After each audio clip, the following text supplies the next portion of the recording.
Ano? Bawal to. Tanggalin mo kasi yung sticker na red na yan.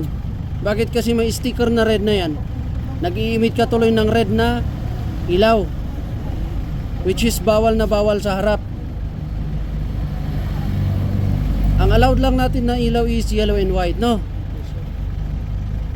Nag-i-emit kasi siya ng red, oh. Sa'yo ba tong motor? Ha? Sino naglagay? Ikaw o yung kuya mo? Sabihin mo sa kuya mo, no? Bawal kasi yan, ha? Nag-i-emit kasi ng red, eh. Sir, paano po yung violation ng student po? Oh.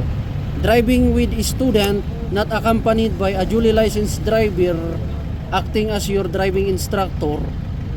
Driving without license ang labas nun. Pag po meron na tayong student permit, pakibasa po yung letter B dun sa pinakababa. Okay? Nakasulat po dito, the holder must be accompanied by a duly licensed driver accredited by LTO acting as driving instructor, possessing the appropriate license code with respect to the motor vehicle category applied for.